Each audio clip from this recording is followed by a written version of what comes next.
Tuh, tuh. Uh, pelan-pelan, tarik pelan. Capek ah. Christopher Columbus, orang pertama Spanyol yang melakukan pelayaran yang dimulai dari Palos de la Frontera, Spanyol. Dia berlayar dari barat meninggalkan Spanyol pada 3 Agustus 1492. Dia melakukan pelayaran yang pertama dia lewati ialah Kuba. Columbus mendarat di pulau ini selama pelayarannya pertamanya dan awalnya mengira adalah Asia. Saat ini dikenal dengan negara Kuba di Karibia.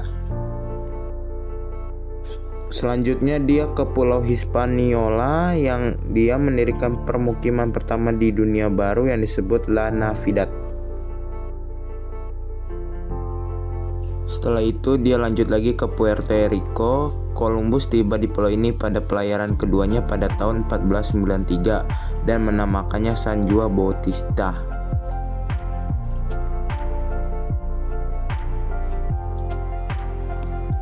Kemudian Columbus juga mencapai daratan Amerika Selatan di sekitar wilayah yang sekarang adalah Venezuela. Ini adalah pertama kalinya ia mendarat di daratan utama benua Amerika. Dalam pelayaran keempatnya pada tahun 1502, Columbus mendarat di wilayah yang sekarang dikenal sebagai Honduras di Amerika Tengah. Dari sini ia melanjutkan penjajahnya sepanjang pantai Amerika Tengah. Baik, selanjutnya ada Ferdinand Magellan yang dari 1519 hingga 1521. Magellan berangkat dari Sanlúcar de Barrameda, Spanyol pada tanggal 20 September 1519 dengan 5 kapal yaitu terdiri dari Trinidad, San Antonio, Concepción, Victoria, dan Santiago. For the information, si Magellan ini juga membawa Delcano yang menjadi salah satu pelanjut pelayarannya si Magellan. Magellan berusaha untuk singgah sebentar di Las Palmas. Kemudian dia melanjutkan lagi pelayarannya untuk memasuki Teluk Rio de Janeiro pada tanggal 13 Desember 1519. Setelah menyelidiki itu, dia mencapai Port Saint Julian.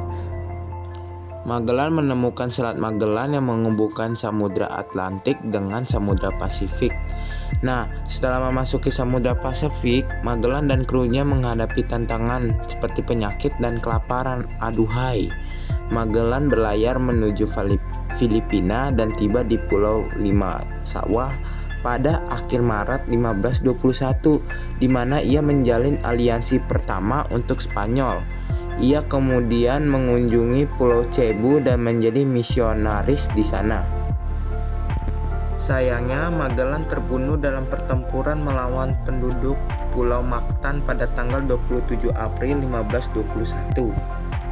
Tunggu dulu, kemudian dilanjutkan lagi nih pelayarannya oleh Sebastian Elcano. Elcano melanjutkan kapal Victoria setelah kematian Magellan dengan untuk memutuskan menenggelamkan Concepción dan kembali dengan Victoria dan Trinidad. Hanya 22 dari sekitar 270 pelaut yang bertahan hidup, termasuk 18 Eropa dan 4 Asia. Elcano memulainya dari Filipina atau dulu dikenal dengan Masafah. Balik lagi ke topik, setelah kematian Magellan, Elcano mengambil alih perjalanan dan mencapai Tidore, yang saat ini merupakan bagian dari Indonesia. Tidore adalah salah satu pulau Kepulauan Maluku yang terkenal dengan produksi rempah-rempah. Setelah dia merasa puas dalam pelayarannya, dia balik lagi ke Tanjung Harapan, Afrika Selatan. Dalam pelayarannya, dia melewati Tanjung Harapan di ujung selatan Afrika Selatan. Kemudian dia melewati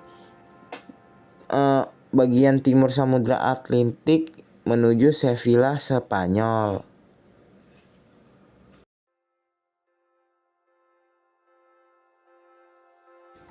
Yang keempat ada Hernando Cortés 1504 sampai 1530. Cortes meninggalkan Spanyol dan berlayar menuju Kuba sebelum dia ke pantai Meksiko.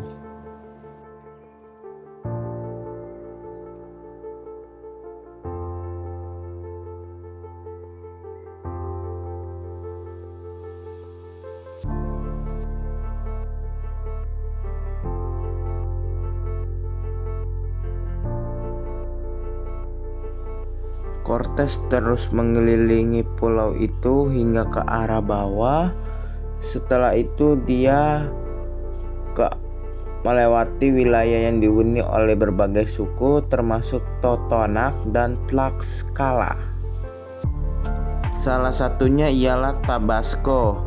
Kemudian dia pergi ke Meksiko atau sekarang dikenal dengan Mexico City. Francisco Pizarro dimulai pelayaran dari 1513 sampai 1535. Pizarro berlayar dari Panama ke pantai Peru. Hasil ekspedisi ini tidak berhasil. Pizarro dan pasukannya harus kembali ke Panama. Pada tahun 1524 hingga 1525, Pizarro mulai berlayar menyusuri pesisir barat atau Samudra Pasifik Amerika Selatan. Mereka menjelajahi wilayah pesisir Kolombia. Meski demikian, menghadapi banyak hambatan termasuk cuaca buruk, kurangnya pasokan, dan perlawanan dari penduduk lokal. Tidak patah semangat, Pizarro menemukan wilayah baru. Ekspedisi ini berlangsung selama beberapa bulan, namun tidak mencapai hasil signifikan. Selain menemukan beberapa desa di pesisir yang belum pernah dikenal oleh orang Eropa, karena kurangnya persiapan dan logistik, serta hambatan geografis dan perlawanan penduduk, Pizarro dan rekan-rekan akhirnya memutuskan untuk kembali ke Panama. Oh iya, mengapa ya bangsa Spanyol melewati barat? Kita harus mengetahui sebelumnya bahwasannya faktor penjelajah oleh bangsa Eropa dilakukan setidaknya karena dua peristiwa politik penting, yakni kekalahan kerajaan-kerajaan Katolik Eropa di Perang Salib dan jatuhnya Konstantinopel ke tangan Turki Utsmani. Menjelang akhir abad ke-15, Spanyol dan Portugis sama-sama berambisi menguasai wilayah lain di dunia untuk menjaga kerukunan di antara keduanya.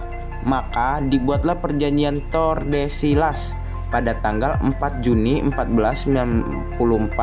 Ia membagi wilayah di luar Eropa menjadi dua bagian. Belahan sebelah timur dimiliki oleh Portugis, sementara bagian barat dikuasai oleh Spanyol.